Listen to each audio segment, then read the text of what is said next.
En Champagne-Ardenne tout à l'heure, entre Paris et Strasbourg, le TGV a battu son propre record de vitesse. Nous le verrons, il ne s'agit pas que d'un défi technique et technologique. Dans une interview à paraître demain dans Télémoustique, Monseigneur Léonard déclare entre autres que l'euthanasie est inutile, que l'avortement est antidémocratique, que les homos sont anormaux et que le préservatif est poreux. L'ancien gardien de but Jean-Marie Pfaff choque dans une émission Tout à la gloire de lui et de sa famille. Il botte les fesses d'un employé d'hôtel à la peau noire. Cette nuit, un train tout à fait particulier venant de France est arrivé chez nous à Mol. Il transportait des déchets nucléaires, un comité d'accueil l'attendait. Et puis en Chine, l'histoire extraordinaire d'un couple qui a résisté aux autorités locales et aux promoteurs immobiliers. Nous verrons leur combat. Bonsoir à tous. 574,8 km à l'heure. Le TGV, tantôt vers 13h15, a pulvérisé son propre record mondial de vitesse sur rail en atteignant cette vitesse exceptionnelle. 574,8 km/h donc. Gérald Vandenberg. Pour la marche 093-02, départ. La rame V150 a pris son envol dans le département de la Marne, sur une portion de la ligne à grande vitesse de l'Est, reliant Paris à Strasbourg. Le record à battre était de 515,3 km/h, un record établi par ce même TGV en 1990. Le compteur augmente petit à petit. Au bout de 10 minutes de trajet, l'ancien record est battu. Le TGV continue à accélérer, il prolonge l'exploit et tente de mettre la barre le plus haut possible. 574,8 km/h. Ce TGV n'a rien en commun avec celui qui emmène des passagers à Londres ou Marseille. Il a été spécialement conçu pour battre ce record. Il développe une puissance de près de 25 000 chevaux. La rame était bardée de capteurs chargés de mesurer la résistance au vent. L'exploit a été retransmis en direct à la télévision. 574,8. Ça me fait très plaisir, c'est un sentiment mélangé d'honneur et de fierté de pouvoir afficher un tel score de 574,8, ça me plaît bien. Vous êtes soulagé? Oui, effectivement, je suis soulagé, j'ai pas trop bien dormi cette nuit quand même, il y avait un petit peu de pression. Au-delà de l'exploit technique, il s'agit aussi d'une gigantesque opération publicitaire. Alstom tente de vendre son train à grande vitesse aux États-Unis et en Chine. Battre des records sert d'argument de vente face aux concurrents allemands et japonais. Pour la petite histoire, rappelons que le train le plus rapide du monde reste le Maglev, un train à sustentation magnétique japonais avec 581 km/h. L'événement s'est donc déroulé en Champagne-Ardenne, entre Paris et Strasbourg. Notre envoyé spécial Xavier Guillit a assisté au record. Il s'est mêlé à la foule qui s'était rassemblée tout au long du parcours. Son reportage. Sainte-Ménehould, petit village situé à quelques kilomètres de Verdun, célèbre pour ses affrontements lors de la Première Guerre mondiale, le village l'est beaucoup moins pour son pont. Un pont banal qui surplombe la voie ferrée, mais un pont qui va pourtant connaître son heure de gloire. Aujourd'hui, il va offrir à la foule une vue imprenable sur le record du monde de vitesse sur rail. Tout le monde savait l'heure et tout, hein. On était prévenus d'avance, ça fait 8 jours qu'on attend ce point-là. 8 jours d'attente pour tout au plus 15 secondes de visuel. À ce tarif-là, pas question d'en rater une miette. 13h14, notre TGV pointe le bout de son nez. Alors, s'il vous plaît. Impressionnant de sentir le pont qui a un petit mouvement de flexion au passage du TGV, c'est vraiment impressionnant. C'est une fierté pour la France quand même d'avoir un TGV qui va à cette vitesse-là. Hein. C'est quand même un record du monde. 574,8 km/h, un record qui se fête, cuvée spéciale pour la circonstance. Bouteille de champagne brut, opération V150, 150 mètres par seconde. Et aujourd'hui on a fait 159,666 mètres par seconde. Fête d'un côté, déception de l'autre. Les clichés ne sont pas à la hauteur, pas facile de photographier le bolide. Ça arrive à une vitesse... Pardon? Vous étiez là au bon moment? Oui, je pense. J'ai bien après, moi. Ah oui, il y a des gens qui ont dû en prendre des mieux. Hein. Monsieur, par exemple. Vous me montrez? Oui, c'est un numérique. Voilà. Ah ouais, donc là, vous l'avez bien, là. Ah oui, là, impeccable. Une photo presque parfaite, mais la RTBF vous ramène mieux. Et nous, on vous la repasse même au ralenti. Ce record de vitesse, un défi technique bien sûr, mais aussi une manière pour le constructeur Alstom de se mettre en avant et de vanter les qualités du TGV auprès d'éventuels acheteurs étrangers. Reportage chez Alstom à Charleroi, Gorian Elpature. Quelque part entre Strasbourg et Paris, le V150 file à plus de 500 km/h. À 300 km de là, à Charleroi, on suit attentivement la performance. Et quand le record de vitesse est battu, ici aussi, on fait la fête. C'est un très grand jour pour Charleroi, pour la technologie qu'on est capable de développer, y compris dans notre belle région. Le record, comme vous savez, avait été fixé à 540 km/h. Mais ici, je pense, si j'ai bien vu les chiffres, on est largement au-delà des 570 km/h. C'est vraiment un très très grand exploit. Le record de l'AGV et l'Alstom à grande vitesse, c'est aussi celui de l'usine Alstom à Charleroi. C'est ici qu'on a fabriqué le convertisseur auxiliaire embarqué dans la motrice. Le convertisseur auxiliaire est en fait l'engin électronique qui permet de transformer la tension caténaire en 220 volts, vulgairement dit, pour alimenter tout ce qui se trouve à la bord de la rame et surtout le laboratoire d'essai de la rame du record. 574 km/h, une telle vitesse ne sera pas atteinte de sitôt lors des trajets commerciaux. Mais on parle déjà d'une vitesse de 360 km/h pour les transports de passagers en 2009. Dans ce contexte, un record comme celui-ci n'est pas qu'un coup de pub. Nous testons ici le train dans des conditions extrêmes. Ça donne une belle idée de la marge de sécurité qui existe entre l'exploitation commerciale et les performances de pointe que peut réaliser un train comme ceci. Vous devez comparer ça à une course de Formule 1. Quelque part, les technologies qui sont développées en Formule 1 se retrouvent un jour dans les voitures de Monsieur Tout-le-Monde. Et ça pourrait aussi permettre à Alstom de remporter d'autres marchés dans le domaine des TGV. L'Argentine, la Chine et les pays du Golfe sont en ligne de mire. De quoi donner à Alstom Charleroi, qui emploie 860 personnes, un véritable entrain. À quelques jours de Pâques, les évêques de Belgique publient une nouvelle brochure à destination du monde chrétien. Cette revue est intitulée « Ne savez-vous donc pas interpréter les signes des temps ?» Pour le cardinal Gottfried Daniels, l'Église était trop souvent liée au nom et à l'interdiction, mais pour lui, chaque nom cache, je le cite, une valeur positive. L'un des évêques de Belgique, c'est Monseigneur Léonard. Il vient d'accorder une interview à nos confrères de Télémoustique. L'hebdo paraîtra demain. Dans cette interview, il dit clairement que l'euthanasie est inutile, que l'avortement est antidémocratique, que les homos sont anormaux et que le préservatif est poreux. Une interview qui suscite déjà des réactions. Sami Osni.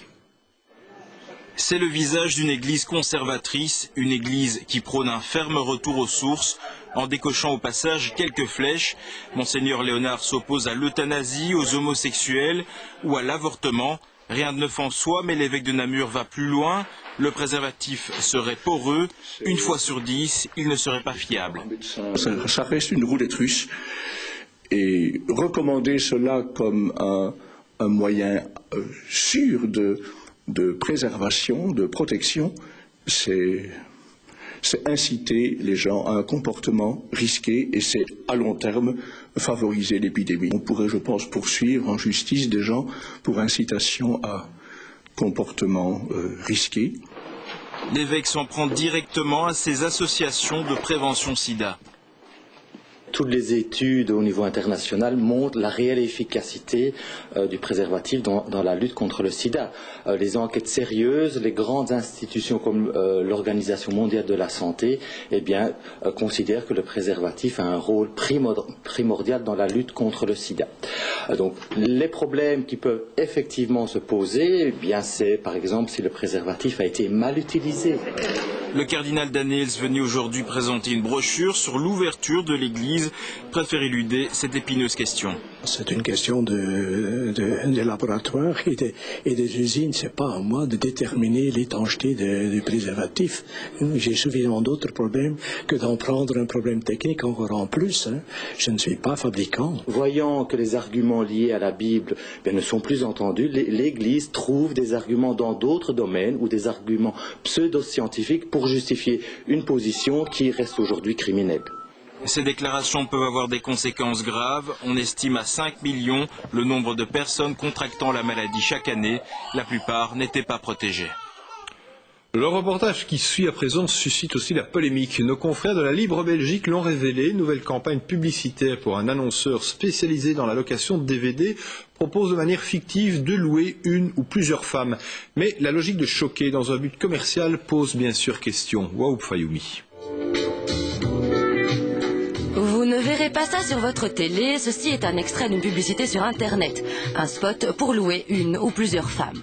Image choc et slogan racoleur. 25 ans, on a envie que ses yeux soient verts et qu'elle soit de race caucasienne. L'agence publicitaire qui a imaginé le spot veut jouer sur un effet choquant et comique pour qu'on en parle sur Internet et qu'on loue des DVD. Ça s'appelle du marketing viral. L'effet de la publicité traditionnelle tend à s'éroder au fil des années. Les gens sont de plus en plus immunisés, de plus en plus méfiants à l'égard de la publicité traditionnelle qu'on peut voir à la télévision ou à la radio. Et donc, les agences de publicité essayent de trouver des concepts publicitaires plus pertinents. Choquant ou sexiste, nous avons trouvé aussi. Nous sommes allés au Conseil de la publicité qui regroupe les régies publicitaires en Belgique, mais malheureusement... Le GEP doit pouvoir s'adresser à quelqu'un et ce sont les régies qui peuvent avoir la possibilité d'arrêter une publicité. Ici, à ma connaissance, il s'agit d'un site créé par l'annonceur lui-même pour réaliser cette campagne. Donc je pense que ça va être un petit peu plus compliqué. On ne peut rien faire donc, même si on estime que c'est contraire à certains principes éthiques. Mais c'est au fond d'un café bruxellois qu'on a trouvé les plus farouches opposants à ce genre de pratique. Membres de l'association de résistance à l'agression publicitaire, ils tenaient justement leur réunion ce soir et ils ne mâchent pas leurs mots. Le marketing viral, finalement, c'est juste la quintessence de tout ce que la publicité fait. C'est le rêve d'un publicitaire de pouvoir justement ne pas avoir de limite à sa créativité, dans le sens où ça lui permet d'utiliser n'importe quelle valeur, la détourner, canaliser certaines aspirations vers un produit. Donc, ce qui fait qu'après, c'est pas le produit qu'on consomme, c'est l'image qu'on en a eue. L'association belge de marketing direct ne peut pas agir, l'annonceur n'en faisant pas partie. L'administration de l'économie estime elle que la légalité est respectée, mais le CRIOC a tout de même porté plainte. Et demain dans Question à la Une, un reportage consacré à la pub qui séduit et qui peut manipuler. Autre question, l'ancien gardien de but Jean-Marie Pfaff a-t-il eu un comportement raciste? La polémique est née après la diffusion du dernier épisode de la série télé Les Pfaff. VTM diffuse régulièrement les faits et gestes de la famille Pfaff. Et en vacances à la Barbade, Jean-Marie a botté les fesses d'un employé de l'hôtel à la peau noire. Le Centre pour l'égalité des chances compte réagir. Johan Monté. La télévision à la demande, c'est fait pour demander et on demande VTM et les Pfaff. Dernier épisode, en vacances, Jean-Marie Pfaff revient de la plage, il veut se rincer les pieds avant d'aller à la piscine. Et paf, en plein dans l'arrière-train de l'employé de l'hôtel occupé avec son tuyau d'arrosage, l'homme n'apprécie pas. Traduisez, la prochaine fois, vous ne faites plus ça. Cette scène a choqué des téléspectateurs de VTM, d'autant qu'après cela, le beau-fils, plié en 4, raconte la scène à sa petite famille. Le Centre pour l'égalité des chances a reçu plusieurs courriels de plainte. L'aspect potentiel de racisme est quand même quelque chose qui a choqué des gens aussi. On parle un peu de colonialisme, d'un esprit un peu colonialiste, et là, c'est quand même quelque chose qui a choqué beaucoup de personnes, et c'est pourquoi qu'on est interpellé par ces gens-là. Le Centre pour l'égalité des chances va envoyer une lettre à VTM et à Jean-Marie Pfaff pour obtenir des excuses ou à tout le moins la reconnaissance d'une faute. Nous avons essayé de joindre Jean-Marie Pfaff à l'étranger, mais sa femme, Carmen, nous a dit qu'on ne pouvait plus le joindre pour l'instant. Elle a réagi par téléphone. Als hij naar mij een letter stuurt, krijgt hij van mij een hele boek terug. Met alle bewijzen dat wij hier racisten zijn en hij moet eens tegenbewijzen dat hij, gelijk als wij, als ik al die maanden bijeentel, dat er hier negers bij mij in huis gewoond hebben. Die ik eten gegeven heb, alle dagen voor gekookt heb. Bref, ça ne va pas s'arranger. VTM, de son côté, ne voit dans cette scène qu'une petite blague d'un footballeur prompt à dégager. Il reste une chance à Jean-Marie Pfaff pour au moins ne pas se dégager de toute responsabilité. Le député wallon, bourgmestre de Herstal, Frédéric Dardenne, est dans le collimateur de l'Institut des réviseurs d'entreprise. C'est la Livre qui le révèle ce matin. La commission de discipline interdit en fait à Frédéric Dardenne ainsi qu'à son cabinet de réviseurs de poursuivre une quinzaine de mandats. Pour l'IRE, il y a conflit d'intérêts. Jocelyne Leroy. Infraction grave, contraire à l'intérêt public. La commission de discipline des réviseurs ne mâche pas ses mots. Frédéric Dardenne et les réviseurs de son cabinet Dardenne & Co sont sommés de renoncer à une quinzaine de contrats. La décision disciplinaire est motivée par la constatation de plusieurs éléments constitutifs d'une infraction au code de déontologie. C'est-à-dire ? C'est-à-dire un manque d'indépendance. L'Institut des réviseurs épingle plusieurs conflits d'intérêts. Exemple, les intercommunales, comme ici Intradel qui traite les déchets. La commune de Herstal est membre associé, Frédéric Dardenne était échevin à Herstal et le bureau Dardenne & Co contrôle les comptes. Ou ici, la SLF, Société liégeoise de financement. Le ministre Michel Dardenne en est le président empêché, dit-il, et le bureau Dardenne & Co vérifie les comptes. La loi prévoit 5 niveaux de sanctions. Le premier niveau est l'avertissement, ensuite la réprimande, ensuite l'interdiction d'exercer un mandat qui est la décision qui a été provisoirement rendue, ensuite la suspension et la dernière sanction la plus grave est la radiation. Frédéric Dardenne et son avocat ont préféré s'abstenir de tout commentaire. Dans un communiqué, le député bourgmestre de Herstal rappelle qu'il a démissionné en juillet 2006 de ses fonctions au bureau Dardenne & Co. Il estime donc que la décision de l'IRE n'engendre aucun effet à son égard. Mais la décision concerne aussi ses associés. Frédéric Dardenne ira en appel de cette sanction. L'appel est suspensif. La décision définitive ne devrait pas survenir avant 6 mois, voire 1 an. Les présidents des tribunaux de première instance et les procureurs du roi de l'arrondissement judiciaire de Liège ont prêté serment aujourd'hui. Parmi eux, Daniel Renders, qui entre en fonction en qualité de procureur du roi de Liège, indépendamment du recours qui a été introduit par une candidate évincée contre sa nomination devant le Conseil d'État. Elle dirigera donc le parquet avec en priorité, dit-elle, la lutte contre la drogue. Toujours dans le domaine judiciaire, le jeune schizophrène détenu à la prison de Mons depuis septembre dernier devrait réintégrer un établissement de défense sociale dans les plus brefs délais. Il s'était trouvé en prison faute de place dans un établissement adapté à son état de santé et ne recevait donc plus les soins adéquats. Les parents avaient déposé une plainte contre l'État belge. La Cour d'appel de Mons vient de leur donner raison. Cette nuit, un train particulier est arrivé chez nous à Mol. Il transportait des déchets nucléaires, des déchets qui avaient été traités en France, à La Hague. Un comité d'accueil qui n'apprécie pas le transport de déchets nucléaires attendait le convoi à son arrivée. Laurence Brex. 2 heures du matin, arrivé en gare de Mol d'un train pas comme les autres. Dans cet énorme silo, des déchets nucléaires, alors même si le convoi a lieu la nuit et assez discrètement, un comité d'accueil est là pour dénoncer cette arrivée. Nous voyons ici en campine la poubelle nucléaire de Belgique, le danger que représente l'énergie nucléaire. C'est une voie sans issue à cause du problème des déchets. La manifestation a engendré un peu de retard, mais les déchets ont finalement pris la direction du site Belgo-Process à Dessel, à quelques kilomètres de là. Ici, les déchets sont déchargés puis manipulés et stockés avec toutes les précautions possibles. Des déchets produits par nos centrales nucléaires et qui reviennent chez nous après avoir été traités en France. Dans les années 70, en fait, le gouvernement a décidé de recycler une partie du combustible nucléaire belge. Et en fait, on envoie ce combustible-là dans une usine spécialement dédicacée à cet effet, qui est l'usine de La Hague en France. Et reviennent finalement de cette étape de retraitement des déchets qu'on appelle vitrifiés. Ces déchets seront entreposés ici au moins 50 ans, le temps pour eux de refroidir. Mais ce qu'ils deviendront après n'est pas clair. Depuis 1993, il n'y a plus de décision relative au devenir des combustibles usés nucléaires belges. Donc je suppose que le monde politique, puisque c'est une compétence fédérale, décidera dans les prochaines années sur est-ce qu'on recycle ou est-ce qu'on ne recycle pas. C'était le 14e convoi de ce genre et probablement le dernier. Pourtant, nos centrales produisent chaque jour de nouveaux déchets qui s'accumulent en attendant qu'une décision soit prise. À propos d'environnement, les experts du groupe intergouvernemental qui réfléchit sur l'avenir de la planète sont réunis, vous le savez, à Bruxelles. Ils ont poursuivi leurs travaux aujourd'hui. On ne peut pas dire que cela se passe facilement. Michel Hélas. 2 groupes très différents sont présents à la réunion du GIEC. Des scientifiques qui ont rédigé un rapport d'1 millier de pages dont on a tiré ce résumé d'une 20aine de pages et des représentants des États qui préféreraient pouvoir un peu tordre cette vérité scientifique selon leurs intérêts. Il s'agit donc de trouver des compromis dans la finition de ce résumé entre les 2 groupes, mais aussi entre les États. On sait par exemple que les États-Unis et l'Union européenne n'ont pas les mêmes vues sur cette question, pour ne pas parler des pays en développement. Des gouvernements ont des interprétations différentes sur l'urgence de la situation, sur l'importance relative de l'adaptation au changement climatique ou de son atténuation. Il peut y avoir différentes interprétations de l'importance économique des impacts. Quels pourraient être les coûts de l'adaptation ou de l'atténuation?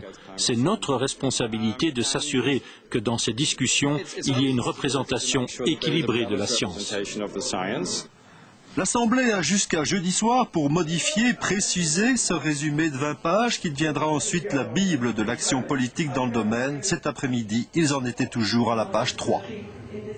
Le changement climatique, justement, touchera durement certaines régions du globe, surtout aux extrêmes comme les pôles et les zones peu arrosées comme le sel ou l'Australie. Mais les régions tempérées comme la nôtre doivent rester sur leur garde. Michel Hélas. Le CRED, Centre de recherche en épidémiologie des désastres, installé sur le campus de l'UCL à Woluwe, accueille des scientifiques de différentes disciplines des 4 coins du continent pour préparer un projet sur la vulnérabilité aux catastrophes des régions d'Europe, les risques, les aléas climatiques et autres auxquels chaque zone est plus ou moins sensible. Le CRED est spécialisé dans ces questions. Sa directrice constate que le réchauffement climatique augmente la fréquence de ce genre de catastrophes. En Belgique, dans les dernières à peu près 30 ans, nous avons eu 25 désastres majeurs. Et par désastres majeurs, nous voulons dire désastres qui ont tué à peu près une dizaine de personnes ou a affecté 1000 personnes. Donc, c'est 25, c'est à peu près un par an qui est un désastre majeur en Belgique. Dans ces 25 désastres majeurs, nous avons eu la moitié était des inondations. L'autre moitié, ce sont des tempêtes et surtout des vagues de chaleur, comme en 2003 et 2006. Celle-ci a causé directement la mort de 980 personnes, dont seulement à peine plus de la moitié étaient très âgées. L'autre morceau, c'est des personnes qui ont peut-être 40, 50, 55 ans, qui sont la mortalité prématurée, selon nous. C'est-à-dire, c'est des gens qui n'auraient pas dû mourir. Et je trouve qu'il faut quand même examiner le facteur de risque qui caractérise ces décès pour pouvoir décider des programmes de prévention et préparation plus efficaces. Et des vagues de chaleur, il y en aura beaucoup d'autres. Ce sera le cas aussi des inondations ou des tempêtes. Le GIEC prévoit que le réchauffement climatique, s'il reste limité, sera bénéfique, au moins à court terme, pour nos régions, à une réserve près. Les désastres naturels seront plus fréquents, avec des pertes en vie humaine.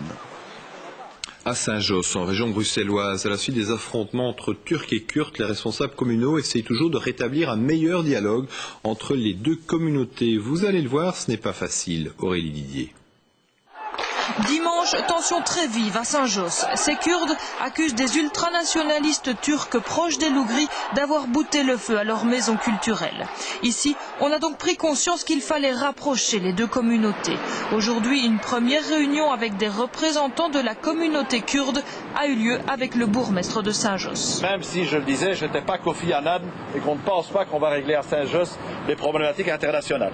Mais en tout cas, les problèmes de la cohésion, si l'on veut éviter demain que Saint-Josse devienne une caserne, on est condamné à trouver des formules d'entente sociale, d'entente culturelle et d'entente économique. Je veux qu'on montre la richesse de Saint-Josse. La richesse qu'on fait un festival à la place de Saint-Josse avec toutes les ethnies qui se trouvent sur ce territoire et qu'on montre chaque minorité montre leur richesse et leur couleur.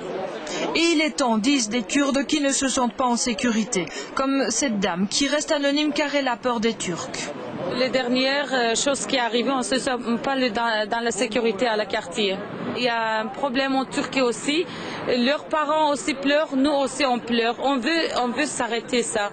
On veut vivre dans la paix avec notre droit d'homme. Une autre réunion aura lieu cette fois avec des représentants de la communauté turque avant que les deux communautés se rencontrent pour tenter d'améliorer leurs relations. Social, l'usine sidérurgique du Ferco est à nouveau à l'arrêt malgré la reprise du travail voté hier en Assemblée générale. L'origine du mouvement aujourd'hui est due au suicide d'un délégué FGTB qui a participé aux négociations et qui avait décidé de poursuivre une grève de la faim pour sensibiliser le monde politique au statut précaire des intérimaires. Le personnel a décidé de stopper le travail jusqu'au jour des funérailles. Cap à présent sur la Chine. Après 3 ans de bataille juridique et médiatique, un couple de Chinois que l'on peut qualifier de rebelles ont obtenu gain de cause face aux promoteurs immobiliers et aux autorités locales. Leur maison était la dernière d'un ancien quartier détruit pour faire place à un centre commercial. Pascal Bourgault. C'est à coup de bulldozer hier soir que l'histoire de la petite maison Hill se termine. Ses propriétaires ont fini par obtenir gain de cause. Cela faisait 3 ans qu'à Chongqing, le couple rebelle résistait aux promoteurs immobiliers et aux autorités locales qui refusaient de leur octroyer un logement équivalent. 3 ans que le couple vivait sans eau et sans électricité. 3 ans que la résistance était organisée. Monsieur apparaissait régulièrement à la fenêtre. Madame donnait des conférences de presse devant sa maison.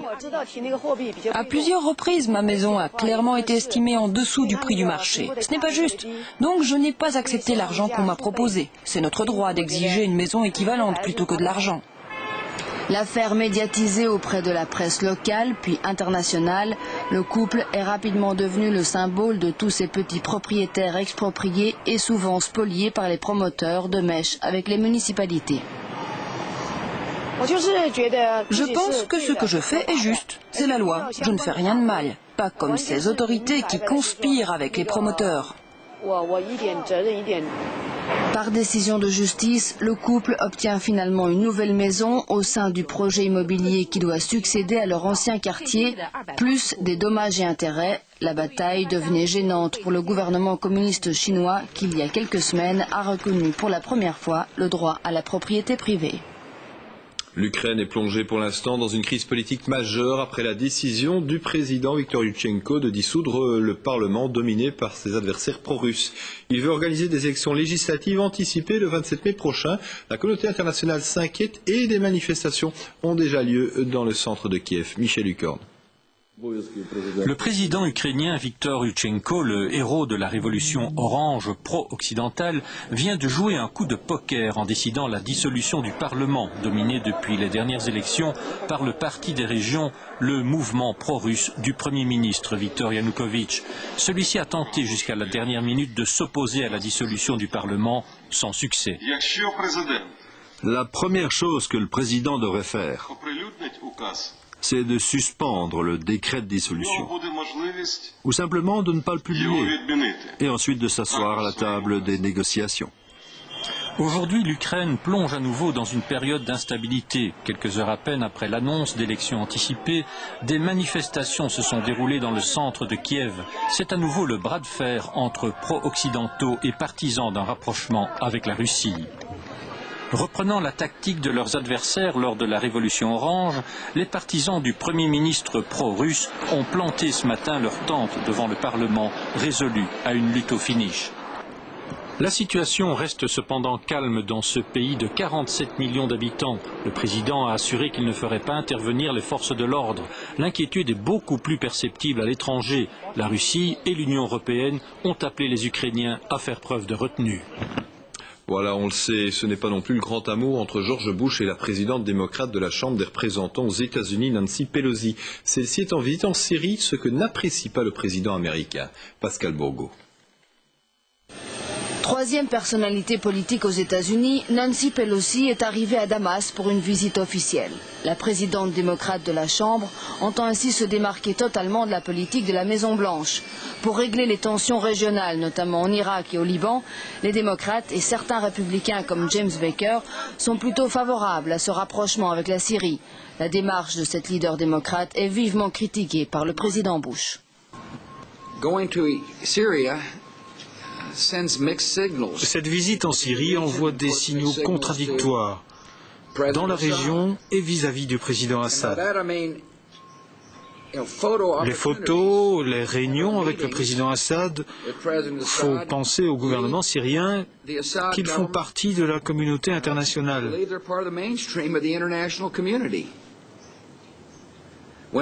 Alors qu'en fait leur État soutient le terrorisme et qu'il déstabilise la démocratie libanaise. Pour rappel, l'administration Bush boycotte Damas depuis l'assassinat de Rafik Hariri, l'ex-premier ministre libanais. L'enquête de l'ONU, dirigée par le juge belge Serge Bramert, a conclu depuis à l'implication de hauts responsables de la sûreté syrienne. Malgré les sanctions économiques et le boycott politique des États-Unis, ce n'est pas la première fois que des responsables américains et européens se rendent en Syrie. Cette visite-ci revêt un caractère plus officiel et d'autant plus symbolique qu'elle a lieu en plein débat sur le départ des troupes américaines d'Irak. Au Congo, l'ancien vice-président Jean-Pierre Bemba est toujours réfugié à l'ambassade d'Afrique du Sud. Son départ vers le Portugal ne semble pas imminent. Il se heurte à un imbroglio diplomatique et administratif. Le président de la commission électorale congolaise, lui, était en Belgique aujourd'hui. L'abbé Malou Malou a condamné les récents événements de Kinshasa et estime que la dissolution des milices est indispensable au développement de la démocratie congolaise. Bernard Leplat. Voici l'homme qui a mené à bon port le processus électoral congolais. Une transition difficile qui a failli plus d'une fois sombrer dans la violence. Quel jugement porte-t-il sur les récents combats à Kinshasa entre la garde présidentielle et les miliciens de Jean-Pierre Bemba? C'est un drame, vraiment un drame qu'il faut condamner. Ce qui s'est passé, aussi bien l'anarchie qui régnait dans le centre-ville que l'armement lourd qui a été utilisé, tout ça, ça pose question. C'est le problème de la crise au sein de l'armée, c'est le problème de la réforme de l'armée et des services de sécurité. Pour lui, la base même du développement de la démocratie, c'est la dissolution des milices et leur intégration dans une armée régulière. Mettre fin aux milices, aux groupes armés appartenant à des individus, mais aussi former une armée républicaine. Pour cela, il y a le problème de l'intégration, de la réinsertion sociale aussi des militaires qui n'intègrent pas l'armée. Nous avons le problème de l'indiscipline aussi au sein de l'armée. Quelle est la morale qu'on donne à tous ces militaires par rapport à la vie humaine qui est sacrée? L'armée congolaise est encore loin d'être une armée républicaine au service de sa nation. Et des milices continuent à servir des intérêts locaux. La démocratie congolaise a encore du chemin à faire. Cinéma, Mr Bean est de retour. Ce personnage comique imaginé par le comédien anglais Rowan Atkinson a fait les beaux jours des chaînes de télévision européennes dans les années 90. Depuis 96, il est devenu le héros d'un long métrage 10 ans plus tard. Aujourd'hui donc, revoici Mr Bean en vacances en France. Hugues Dailly a rencontré Mr Bean, ou plutôt Rowan Atkinson. Plateau de fruits de mer. Grâce à un billet de tombola, Mr Bean gagne un séjour sur la Côte d'Azur. Mais avant d'y parvenir, ce curieux citoyen britannique découvre avec effarement quelques coutumes si bizarres de la douce France. Après 10 ans d'absence, pourquoi Rowan Atkinson a-t-il voulu reprendre ce personnage ? Je pense que nous avons fait des compromis avec le comportement du personnage dans le premier film. Par exemple, je n'aimais pas sa façon de parler. Je préfère Mr Bean quand il parle moins. Je préfère même quand il ne parle pas du tout. Parce que je crois qu'il constitue un exemple plutôt rare aujourd'hui de personnage qui peut raconter une histoire sans parole. Et en effet, la principale qualité de ce film-ci est de revenir à un comique purement visuel.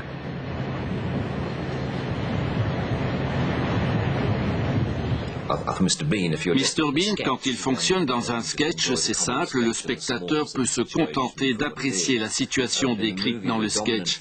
Tandis que dans un film, le spectateur garde toujours l'arrière-pensée de suivre une histoire. Dans ce contexte, vous ne pouvez pas stopper l'intrigue pour placer un gag qui sera alors hors contexte et qui freinerait l'action. Même si Rowan Atkinson semble très lucide sur les limites de son personnage, force est de constater que Mr Bean reste bien plus drôle dans des sketchs très brefs que dans un long métrage de cinéma. Voilà qui est dit. En cyclisme en Allemagne, le parquet de Bonn a annoncé ce mardi que des poches de sang retrouvées au cabinet du médecin espagnol Fuentes au centre d'un réseau de dopage sanguin appartenaient bien à Jan Ullrich. C'est un prélèvement de salive et une comparaison ADN qui a permis aux enquêteurs d'identifier les poches. L'avocat de Jan Ullrich dénonce, dit-il, une nouvelle manipulation. Ullrich, seul Allemand à avoir remporté le Tour de France, a mis en fait un terme à sa carrière fin février. Et puis, c'est la dernière répétition avant le Tour des Flandres, dimanche avant les 3 jours de la panne. Première étape aujourd'hui entre Middelkerk et Zottegem, 192 km émaillé de chutes toujours spectaculaires, mais heureusement sans gravité. Course nerveuse qui a vu la victoire de l'Italien Luca Paolini. Il devance au sprint son compatriote Alessandro Ballanna.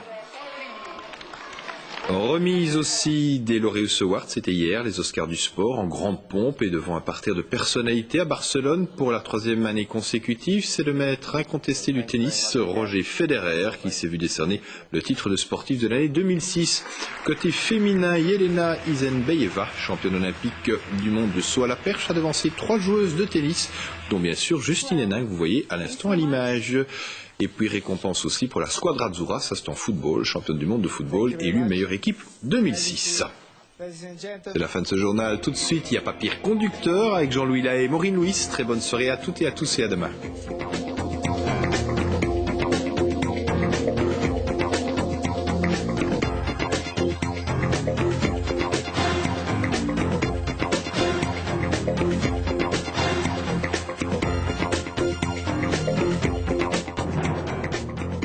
Ce soir, 20h15, les pires conductrices des boîtes à Rome et à Paris. 21h15, Joséphine libère une jeune esclave domestique. 22h50, l'énergie de Miam Monster Miam contamine 50 degrés nord.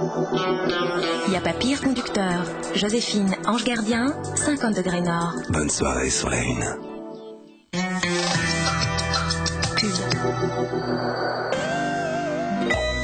Vendredi 13, le Super Loto va faire beaucoup de chanceux.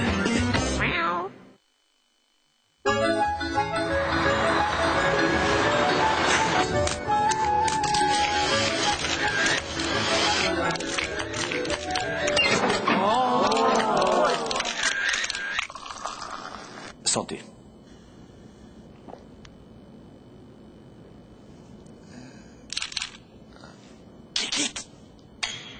Ah, clic, clic!